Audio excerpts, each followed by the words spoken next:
नमस्ते मेरे प्यारे बच्चों। हम लोग अपना इकाई 3 पदार्थों का पृथक्करण के बारे में चर्चा कर रहे हैं, जिसमें से हमने शुद्ध पदार्थ, मिश्रण आदि के बारे में हमने चर्चा किया। अभी हम लोग क्या चर्चा कर रहे हैं? पृथक्करण का आधार, कि किस तरह से हम साधनों का पृथक्करण करते हैं, किस तरह से हम शुद्ध पदार्थ मिश्रित पदार्थों में से निकालते हैं, जिसमें से हमने ठोस पदार्थों को ठोस से अलग करने के बारे में हम लोग अभी चर्चा कर रहे हैं। जिसमें से सबसे पहला हमने क्या बताया आपको? फटकना और ओसाना, यानी विनोविंग। जिससे कि क्या होता है, हम लोग किसी भी भारी पदार्थ के हल्के कणों को हवा के सहायता से अलग करते हैं। वो हमने पिछले कक्षा में चर्चा कर लिया। अब हम लोग अगला देखते हैं। अगला है थ्रेशिंग। थ्रेशिंग अब हम देखते हैं थ्रेशिंग क्या है।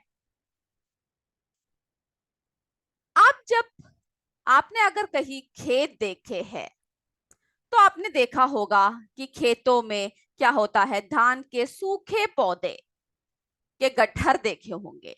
कि धान के जब धान पक जाता है तब क्या होता है, धान को पौधों से यानी अनाज को उन पौधों से अलग करने के लिए, है ना, सारे क्या होता है, सारे उन पौधों में या फिर उसके डंडियों में लगे होते हैं। तो उनको क्या करना पड़ता है, सबसे पहले अलग करना पड़ता है। तो प्रत्येक सूखा पौधा की डंडी पर जो अन्नदान लगे हुए हैं उसको अलग करना आसान बात नहीं है। अगर आप सेब हो या आम हो, अमरूद हो, तो उनको क्या कर सकते हैं, उनके डंडियों से अलग करना बहुत आसान है, क्योंकि आप आसानी से तोड़ सकते हो। लेकिन अन्न क्या है, दान क्या है, छोटे छोटे, जिसको कि आप अपने हाथों से तोड़ना मुश्किल है। तो आपको उस दान को अलग करने की, यानी अन्न के कणों को पके हुए पौधों से अलग करने की प्रक्रिया को हम लोग क्या बोलते हैं? थ्रेशिंग। क्या बोलते हैं उसको? थ्रेशिंग।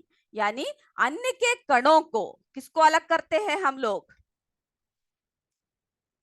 अन्न के कणों को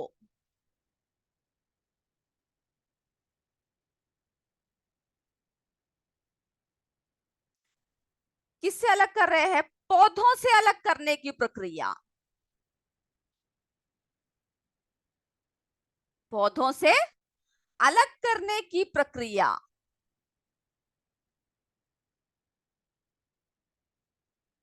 क्या बोलते हैं? की प्रक्रिया को हम लोग थ्रेशिंग बोलते हैं।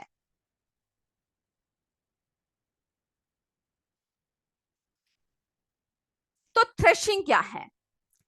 यानी जब खेत या खलिहानों में जब आप देखते होंगे कि जब धान पक जाते हैं तो धान के जो सूखे पौधे होते हैं उसके गट्ठर होते हैं, उसको किसान क्या करते हैं, सब तोड़कर गट्ठरों के रूप में उसको निकालते हैं, उसको बांधते हैं। उसके बाद क्या होता है, उन गट्ठरों को वो लोग पीट पीट कर या तो किसी पत्थर में पीट कर अलग करने की तरीका को हम लोग क्या बोलते हैं? थ्रेशिंग बोलते हैं। हम आपको दिखाते हैं कि किस तरह से अलग करते हैं। थ्रेशिंग तो हम लोग क्या देख रहे हैं थ्रेशिंग में, कि धान के जो पौधे हैं, ये देखिए, है ना, भूसे की तरह लग रहा है ना। इसमें क्या है, इस प्रत्येक प्रत्येक डंठल में क्या लगे हुए हैं? दान लगे हुए हैं। और उन दानों को हम लोग क्या कर रहे हैं, उसे अलग कर रहे हैं, है ना। उसको हम लोग क्या कर रहे हैं, हम लोग अलग कर रहे हैं। जिसके लिए ये लोग क्या करते हैं, सबसे पहला, ये पहला तरीका है कि इस तरह से गट्ठरों को पीट पीट कर, किसी पत्थरों में पीट कर उसके दान को जो है अलग निकाल देते हैं। उसके बाद क्या हुआ, अगर दान ज्यादा है तो हम लोग क्या करते हैं, हम लोग जानवरों का इस्तेमाल करते हैं, जानवरों को एक खूंटी से बांधकर उनके वहां पर क्या करते हैं, दान के पौधों को बांधकर उनको चारों तरफ घुमाते हैं। और अभी क्या है, अभी का क्या तरीका है, अभी जो है हमने नया आधुनिक युग है ना, तो इसके लिए हम लोग क्या है, अभी नया मशीनों का थ्रेशर, जिससे कि आसानी से हम लोग दानों को अलग कर सकते हैं।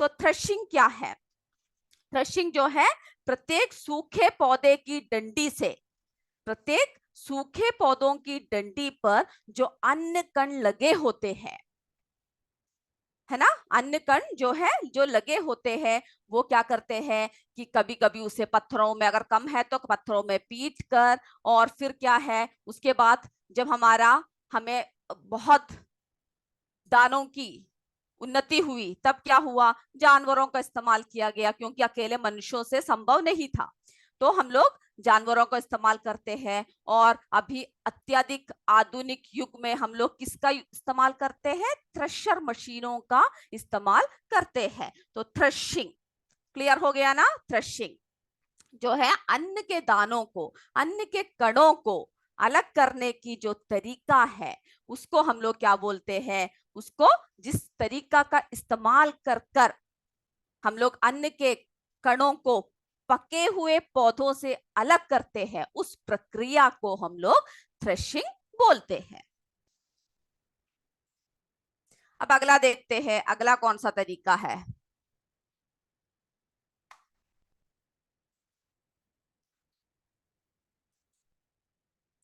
अब अगला तरीका देखते हैं।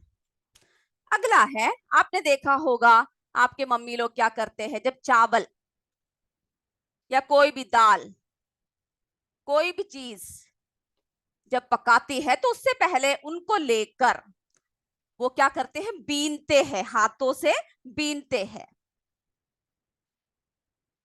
जिसे अंग्रेजी में क्या बोलते हैं, हैंड पिकिंग,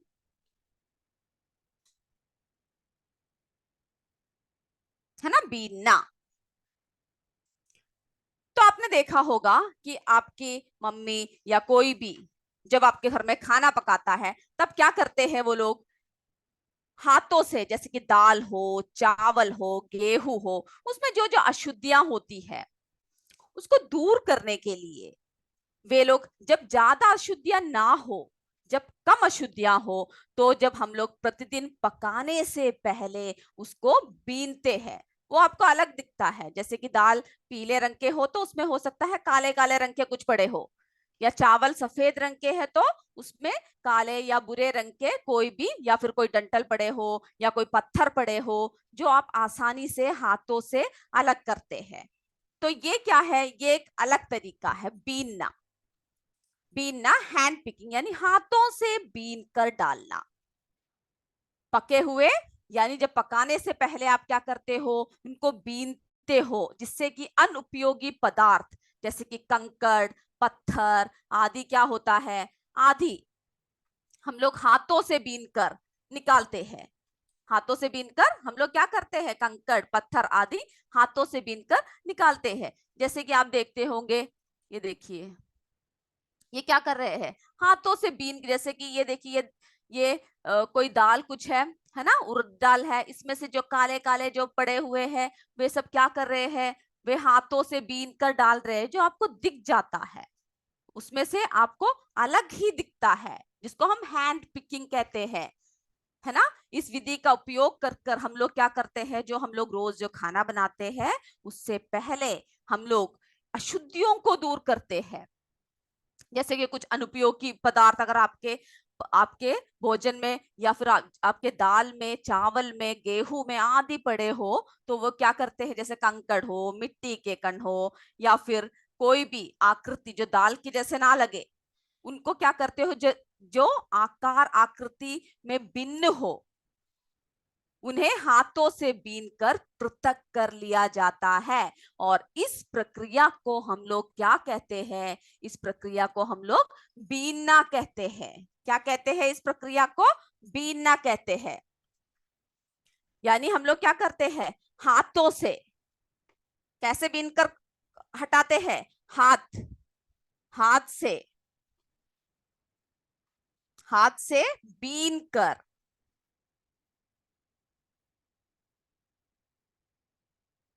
हाथ से बीनकर क्या करते हैं? पृथक करते हैं।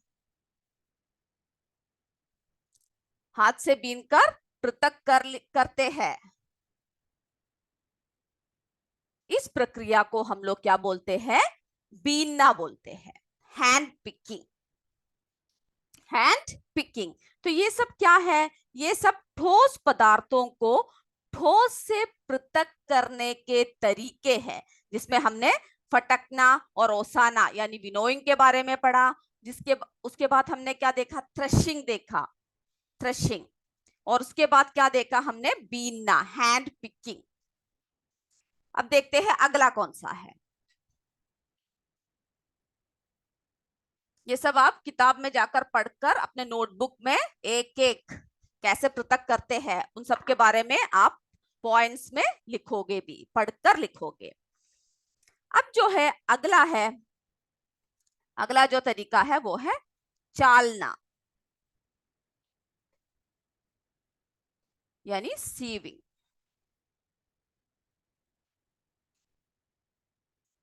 चालना। अब आप जो अशुद्धि या गंदगी क्या होता है, जो बुरी तरह से बहुत ही छोटे होते हैं, बहुत ही, जिसको आप अपने हाथों से बीनकर नहीं निकाल सकते। आपने देखा होगा कि आपकी मम्मी या आपकी बहन जो भी आपके घर में खाना पकाते हैं, जब रोटी बनाते हैं तो रोटी बनाने से पहले क्या करते हैं? आटे को छानते हैं, क्योंकि वो हाथों से नहीं बीन सकते। तो क्या करते हैं? छन्नी लेकर हाथों को, आटे को क्या करते हैं? छानते हैं। ठीक है, रोटी बनाने से पहले क्या क्या लेते हैं वो लोग? छलनी से आटे को छालते हैं।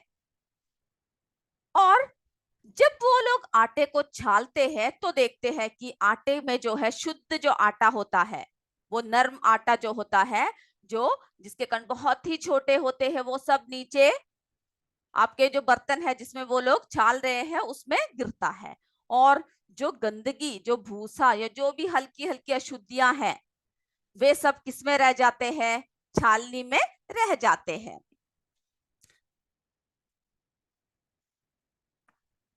आपको पता होगा ना, तो जरा देख भी लीजिए कि किस तरह से आपके मम्मी लोग क्या करते हैं? छालते हैं। तो ये सब क्या है बच्चों? ये सब तरीके हैं। तरीके हैं किस तरह से हम लोग, ये देखिए, आटे को क्या कर रहे हैं? छान रहे हैं, है ना? कि उसमें से जो महीन महीन आटा है वो सब क्या होता है? वो सब नीचे गिरता है। और जो जो भी उसमें अशुद्धि या गंदगी जो भी रह जाती है, वो सब कहाँ रह जाती है? इस छलनी में रह जाती है। तो इस प्रक्रिया को ही हम लोग क्या बोलते हैं? छालना। इस प्रक्रिया को हम लोग क्या बोलते हैं? छालना बोलते हैं या सीविंग बोलते हैं। और इसी तरह आपने कभी अगर कहीं बिल्डिंग बन रहे हो, कहीं मकान बन रहे हो, तो क्या है, जब आप जाते हो तो आपने देखा होगा, जब कहीं भी मकान सब बन रहे हो तो आपने देखा होगा कि रेत को भी क्या करते हैं? रेत को भी छानते हैं। रेत को क्या करते हैं? ये देखिए, रेत को भी, क्योंकि उसमें काफी कंकड़ पत्थर होते हैं, है ना? तो इस तरह से एक बड़े से छाल का इस्तेमाल करके रेत को भी क्या करते हैं? छालते हैं, जिसमें कि जो महीन महीन या फिर जो अच्छे, जो भारी भारी पत्थर और जो कंकड़, जो जो अशुद्धियां हैं, वो सब क्या हो जाता है? पृथक हो जाता है। वो सब कैसा हो जाता है? जैसे कि हम लोग देखते हैं कि बालू को छाल कर अलग कर दी जाती है और कंकड़ पत्थर सब जाली में ही रह जाते हैं। इस प्रक्रिया को क्या बोलते हैं हम लोग? छालना। जब हमने आटा देखा तब क्या है, आटे में इतने बड़े छालने की जरूरत नहीं है, उसमें क्या है, छोटा सा छलनी लेकर हम लोग छालते हैं। लेकिन जब मकान सब बनाते हैं तो हम लोग क्या करते हैं? उस बालू को या रेत को हम लोग क्या करते हैं? उसको अच्छे से छालते हैं। अगर आपने ध्यान नहीं दिया तो कभी भी जब आप घर बने या कोई भी बिल्डिंग या किसी का भी काम चल रहा हो तो वहां से गुजरते हुए आप देखिएगा, इस तरह का एक साधन वहां पर रखा हुआ होगा। ठीक है, जिससे कि वो लोग रेतों को अच्छे से छाल कर उसके जो है, उसके जो सारी पत्थर का कंकड़ गंदगी सब अलग कर देते हैं। इस प्रक्रिया में भिन्न भिन्न आकार के घटकों को पृथक करने से, है ना, क्या करते हैं, भिन्न भिन्न, देखिए ये सब आकार देख रहे हो ना, तो भिन्न भिन्न आकार के घटकों को पृथक करने के लिए विभिन्न प्रकार की आकृति के छिद्र, यानी बहुत सारे आपके घर में अगर छन्नी आपने देखा होगा तो देखा होगा उसमें बहुत अलग अलग, उसमें क्या है, बहुत अलग अलग तरीके से जाली लगे होते हैं। एकदम महीन हो आटा या महीन चीज हो तो उसमें बहुत ही छोटे छोटे, है ना, जाली में क्या है, छेद बहुत छोटे छोटे होंगे। अगर थोड़ी भारी चीज हो तो उसमें थोड़े बड़े बड़े होंगे। अब आज घर में जाकर अपनी मम्मी से पूछिएगा और छालनी जरा देखिएगा कि किस तरह से होता है। तो ये है हम लोग जो है ये छालना, है ना। तो हमने देखा कि किस तरह से हम लोग किसका इस्तेमाल कर रहे हैं, किस तरह से हम लोग छालने का इस्तेमाल हम लोग कर रहे हैं। तो हम लोग कैसे, क्या है छालना, सीविंग क्या है, वो प्रक्रिया है ना, जिससे कि भिन्न भिन्न आकार के घटकों को कैसे कैसे किस तरह के आकार के घटकों को अलग करते हैं हम लोग, जो है भिन्न भिन्न आकार के घटकों को हम लोग क्या कर देते हैं, भिन्न भिन्न आकार के घटकों को हम लोग अलग करते हैं, घटकों को हम लोग पृथक करते हैं, क्या करते हैं, पृथक करते हैं।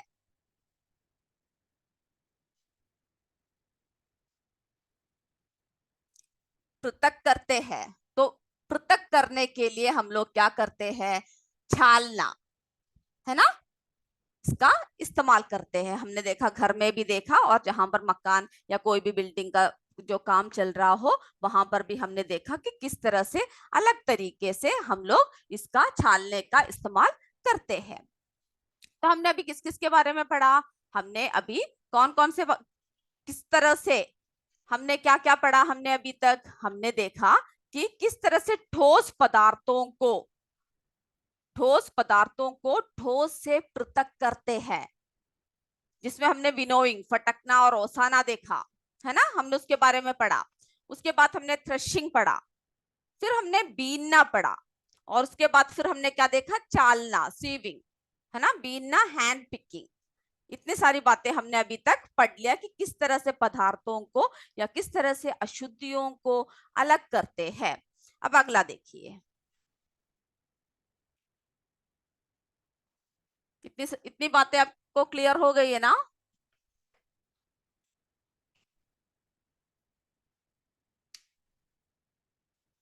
अब अगला जो तरीका है वो है, अगला तरीका देखिए, ऊर्ध्वपातन। क्या है अगला तरीका, ऊर्ध्वपातन, ऊर्ध्वपातन यानी सब्लिमेशन।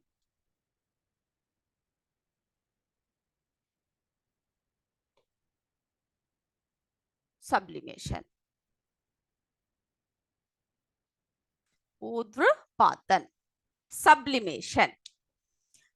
अच्छा, अब आप मुझे ये बताइए कि जब आप आपके घरों के अलमारियों में, जब सर्दी का मौसम चला जाता है, जब आपके ऊनी कपड़े या कोई भी कपड़े जिसको आप ज्यादा इस्तेमाल नहीं करते, जो दैनिक जीवन में आप ज्यादा इस्तेमाल नहीं करते, आप क्या कहीं जाते समय या किसी मौसम में इस्तेमाल करने वाले कपड़े, जो भी आपकी मम्मी लोग जो अलमारी में एकदम सुरक्षित रखते हैं, तो उसमें कभी कभार आपने देखा होगा कि एक सफेद गोली, जो नेफ्थलीन, नेफ्थलीन की गोलियां, है ना, जो सफेद तरीके की गोलियां होती है वो रखते हैं, जिससे कि उसमें कोई भी कीड़े मकोड़े कॉकरोच कोई भी क्या है उसमें नहीं आता है। तो नेफ्थलीन की गोलियां जब रखते हैं तो थोड़ी समय बाद क्या हो जाता है, वो अपने आप ही धीरे धीरे कर कर वो गायब हो जाती है ना, धीरे धीरे क्या होता है, वो धीरे धीरे गैस बनकर, गैस बनकर क्या है, गायब हो जाते हैं। तो वो नेफ्थलीन की गोलियां जब हमने जब पढ़ा तो हमने क्या पढ़ा था कि किस तरह से अवस्थाएं होती है, हमने क्या पढ़ा, सबसे पहले आपने देखा कि ठोस अवस्था, सबसे पहले आपने क्या पढ़ा था, ठोस अवस्था पढ़ा, है ना। उसके बाद आपने कौन सा अवस्था पढ़ा? द्रव अवस्था। और फिर हमने क्या देखा? गैस अवस्था। फिर हमने क्या देखा? गैस अवस्था।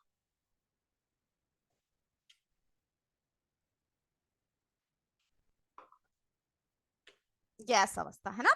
हमने इस तरह से देख, जैसे कि आपके हाथ में बर्फ हो तो आपने क्या कर दिया, उसे थोड़े समय के लिए रख दिया तो वो द्रव में परिवर्तित हो गया, और उसके बाद फिर जब आपने उसको गर्म किया तो वो गैस में परिवर्तित हो गया। लेकिन ऊर्ध्वपातन में क्या होता है, सब्लिमेशन में क्या होता है, वो प्रक्रिया जिसमें किसी भी पदार्थ को गर्म करने पर क्या है कि द्रव या गर्म करने पर द्रव अवस्था में ना परिवर्तित होकर सीधे किसमें परिवर्तित हो जाता है? गैस में परिवर्तित हो जाता है। यानी द्रव अवस्था में परिवर्तित हुए बिना, द्रव अवस्था में परिवर्तित हुए बिना ठोस अवस्था से सीधे कौन सी अवस्था में चले जाते हैं? ठोस अवस्था से सीधे गर्म करने पर क्या होता है कि ठोस अवस्था से सीधे गैस में बदल जाते हैं। गैस में बदल जाते हैं, या उस चीज को रखने पर कैसा हो जाता है, वो द्रव में परिवर्तित नहीं होता, सीधा गैस में परिवर्तित होते हुए गायब हो जाता है। तो इस तरह से ठोस अवस्था से जो जो होता है क्या, ठोस अवस्था से सीधे जो है गैस अवस्था में परिवर्तित होते हैं, उसे हम लोग क्या बोलते हैं? ऊर्ध्वपातन, यानी सब्लिमेशन। अब हम लोग इसके एक उदाहरण दिखाते हैं आपको। जैसे कि आपके किताब में एक एक्सपेरिमेंट दे रखा है 3.5। 3.5 उसमें आप देखोगे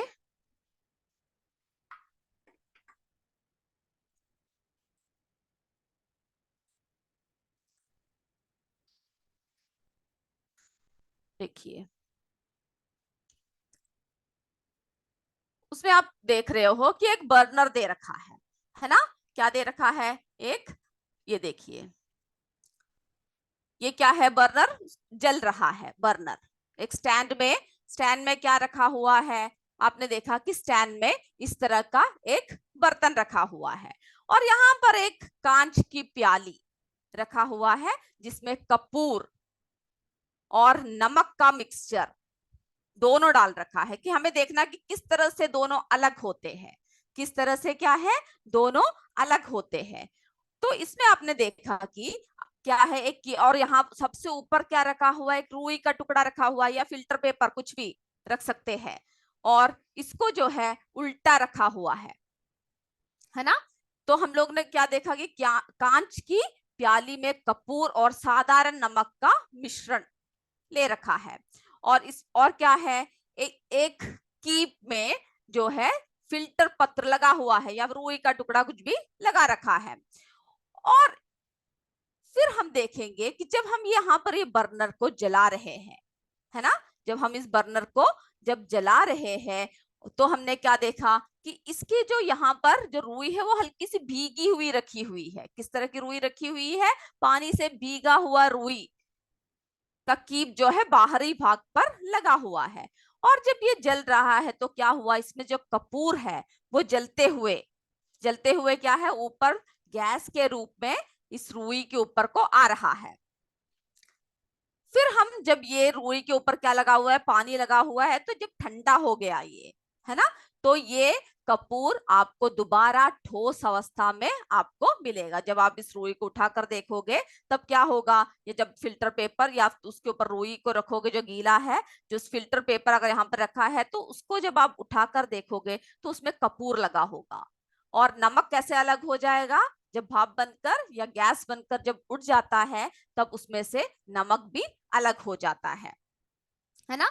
जब बर्नर जब जलाते हैं तो कपूर क्या होगा, गर्म हो जाएगा। आपने जब मंदिर सब में देखा होगा कि जब कपूर जलता है, जब पंडित जी कपूर जलाते हैं, तो वो क्या है, सीधा जैसे ही जलता है सीधा गैस के रूप में, धुआं के रूप में ऊपर उठ जाता है ना। और इस तरह से इसके बहुत सारे उदाहरण हम आपको बताते हैं। जैसे कि क्या है, आपने नेफ्थलीन की गोलियां देखी होगी, ये देखिए नेफ्थलीन बॉल, है ना, जो आपके मम्मी लोग क्या करते हैं, कपड़ों के बीच में रखते हैं जिससे कि कोई कीड़े वगैरह उसमें ना लगे। जैसे कि नौसादार, है ना, नौसादार, ये देखिए नेफ्थलीन, नौसादार। और क्या है, और नमक, है ना, खाने की जो नमक है वो भी क्या है, वो भी आप जब गर्म करोगे तो देखोगे सीधा गैस के रूप में, किसके रूप में परिवर्तित होता है, सीधा गैस के रूप में परिवर्तित होता है। तो आयोडीन, नौसादार और नेफ्थलीन की मिश्रण आदि क्या है, इसके उदाहरण है, इसके उदाहरण है। पातन के क्या है, उदाहरण है। तो हमने क्या देखा कि क्या है, सब्लिमेशन क्या है,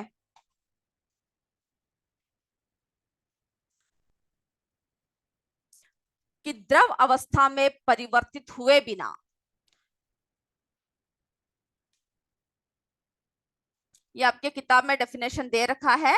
आप क्या करोगे, उसमें से आप डेफिनेशन को आप लिखोगे। तो हम लोग, मैं अभी यहाँ पर नहीं लिख रही हूँ, अगली कक्षा में ये आपका होमवर्क है। सब्लिमेशन या ऊर्ध्वपातन आप लिख कर आओगे कि द्रव अवस्था में परिवर्तित हुए बिना ठोस अवस्था से सीधे गैस में बदलने की प्रक्रिया को क्या बोलते हैं, हम लोग ऊर्ध्वपातन कहते हैं।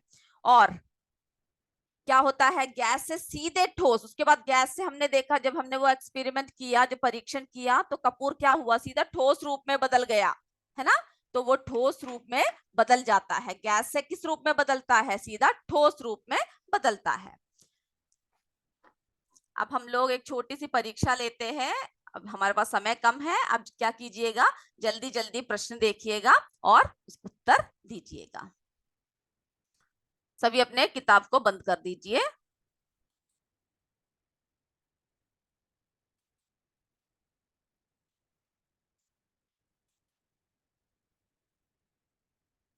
प्रश्न देखिए। पहला प्रश्न, इसमें से कौन सा कथन गलत है। ए, मिश्रण में घटकों के अपने गुण विद्यमान रहते हैं। बी, मिश्रण में घटक किसी भी अनुपात में मिले होते हैं। सी, मिश्रण चार प्रकार के होते हैं। इसमें से जो गलत है उसको आपको लिखना है, जो गलत है।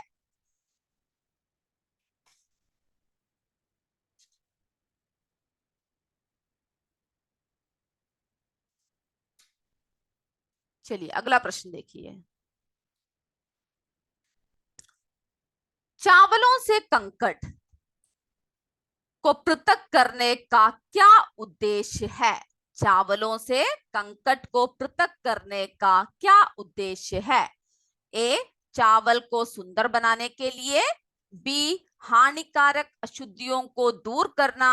सी, इसमें से कोई भी नहीं।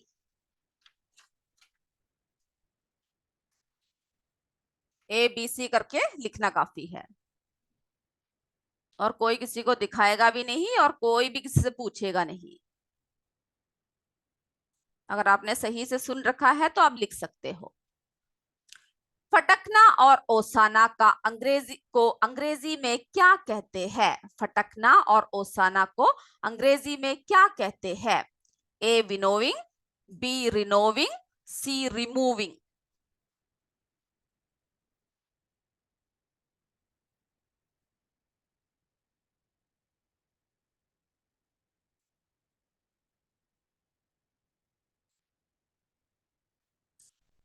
अगला प्रश्न देखिए। अन्य कणों को पके हुए पौधों से अलग करने की प्रक्रिया को क्या कहते हैं। अन्य कणों को पके हुए पौधों से अलग करने की प्रक्रिया को क्या कहते हैं। A, winnowing. B, threshing. C, hand picking. अन्न के कणों को पके हुए पौधों से अलग करना।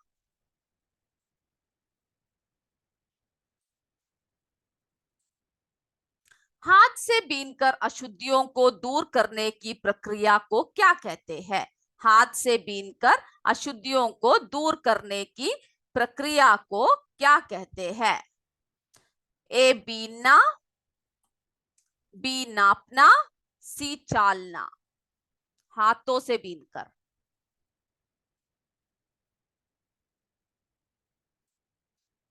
इसमें से शुद्ध पदार्थ कौन सा नहीं है? कौन सा पदार्थ इसमें से शुद्ध नहीं है? ए सोना, बी जल, सी चांदी। जो आपको शुद्ध रूप में नहीं मिलता।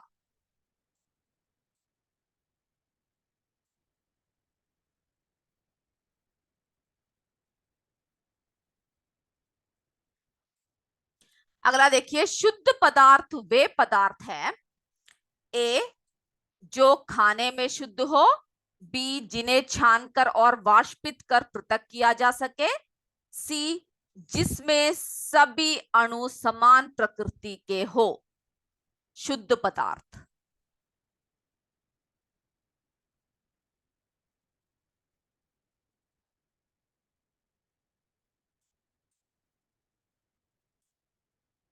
अब अगला देखिए, इसमें से कौन सा विकल्प गलत है? ए शुद्धता जीवन की आवश्यकता है, बी मिश्रण से उनके अवयवों को पृथक करने की प्रक्रिया को पृथक्करण कहते हैं, सी तत्वों के अणुओं में 4 प्रकार के परमाणु होते हैं। इसमें कौन सा गलत है? गलत।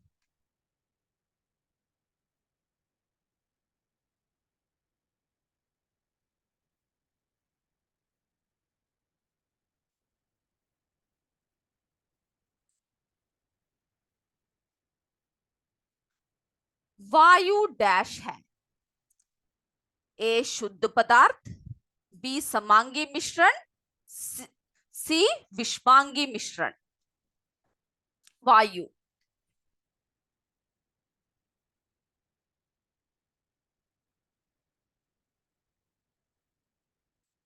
हैंड पिकिंग को हिंदी में क्या कहते हैं?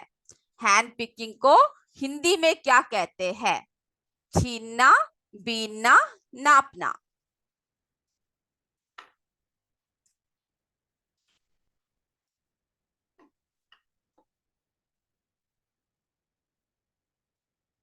चलिए, अब सब उत्तर के लिए तैयार हो जाइए।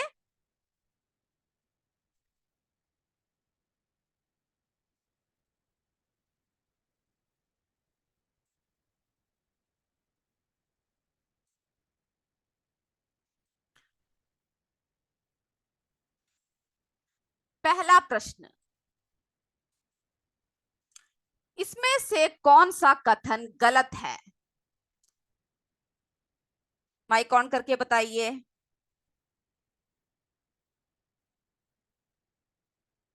इसमें से कौन सा कथन गलत है? माइक ऑन करके बताइए। मिश्रण में घटकों के अपने गुण विद्यमान रहते हैं। मिश्रण में घटक किसी भी अनुपात में मिले होते हैं। मिश्रण 4 प्रकार के होते हैं। कौन सा गलत है? माइक ऑन कीजिए। श्रीनाथ जी प्लीज। मिश्रण 4 प्रकार के होते हैं। बिल्कुल सही, मिश्रण 4 प्रकार के होते हैं। हाँ, ये गलत है। सी बिल्कुल सही। चावलों से कंकड़ को पृथक करने का उद्देश्य क्या है? अशुद्धियों को दूर करना। बिल्कुल सही। बिल्कुल सही बोल रहे हो बच्चों, बिल्कुल सही जवाब दिया। पटकना और ओसाना को अंग्रेजी में क्या कहते हैं? विनोइंग। वेरी गुड, बहुत अच्छे। आप सबने ध्यान से कक्षा सुना है ना? कक्षा में ध्यान से बैठे हो। अन्न के कणों को पके हुए पौधों से अलग करने को थ्रेशिंग। सही जवाब दिया, थ्रेशिंग। बिल्कुल सही मेरे बच्चों, बिल्कुल सही जवाब। हाथ से बीनकर अशुद्धियों को दूर करने की प्रक्रिया। हाँ, बिल्कुल सही, बिल्कुल सही जवाब, बिल्कुल सही जवाब दिया। इसमें से कौन सा शुद्ध पदार्थ नहीं है? जल जल सही जवाब, जल। मेरे बच्चे अच्छे से सुन रहे हो ना कक्षा में बैठकर? बिल्कुल अच्छे मेरे प्यारे बच्चे, सारे ने अच्छे अच्छे जवाब दिए, बिल्कुल सही जवाब दे रहे हो। शुद्ध पदार्थ वे पदार्थ है जिसमें सभी अणु समान प्रकृति के होते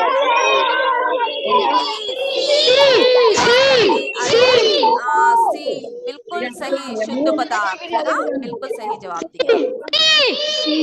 अब इसमें से कौन सा विकल्प गलत है? इसमें कौन सा बता बी है गलत, है ना। पृथ्वी के अणुओं में 4 प्रकार के परमाणु होते हैं, जो गलत है। वायु डैश है, है